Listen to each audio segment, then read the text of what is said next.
Well, economically speaking, the elephant in the room right now is the federal government shutdown. As we discussed 2 weeks ago, the issue of the rising debt ceiling is coming into focus in a much more serious way.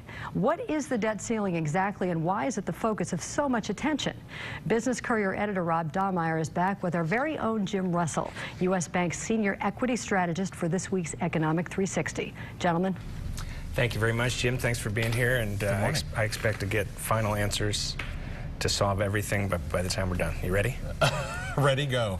Debt ceiling is the issue, front and center for everybody, but explain why it's so important, what the ramifications are. Yeah, Rob, what Congress has done is basically anointed itself as the passer of additional debt for the federal government.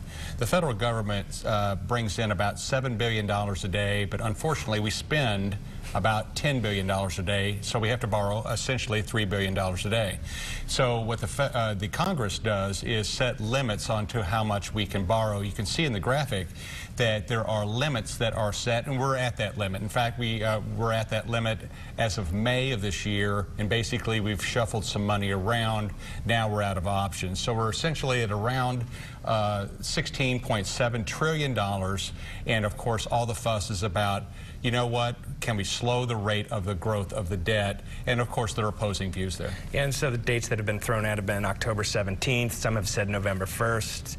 Seems like you wouldn't want to mess with that either way, but what's being done to try to fix this right now? Well, as you know, things are fluid. This is going to be an important weekend for Washington to try to come together, start those negotiations.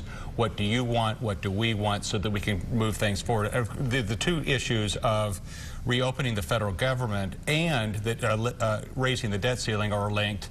What we know today is that it looks like that we're going to extend the federal debt ceiling for about 6 weeks, call it November 22nd or so, while negotiations around longer-term deficit reduction can take place. We're talking about things like tinkering with the tax code, corporate taxes, possibly entitlement reform. These are big discussions, and so we need a little bit of time to perhaps think about that. And again, opposing views there. So big discussions that are going to take a while, but over the next couple days, what do you think is going to happen? Well, what we think is going to happen is probably we're going to nail down exactly what those parameters are. We've got a bit of a graphic here that shows you where spending occurs at the federal level. You can see major entitlements at 45%, and income security, that's a code word for Social Security. You add those two up, that's 64% of the federal budget.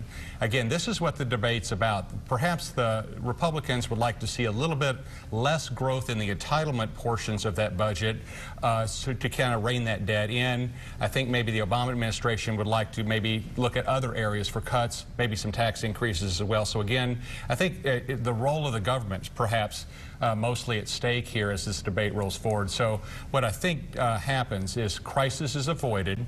Federal government perhaps opens as early as next week, maybe Monday, maybe Tuesday, maybe Wednesday, and we unfortunately are negotiating for the next 6 weeks. Again, more fireworks. Yeah, we'll see. You know, it's fascinating, but unfortunately also horrifying. It's outrageous, no question. And outrageous too. Thanks for being here. Thanks for being with me.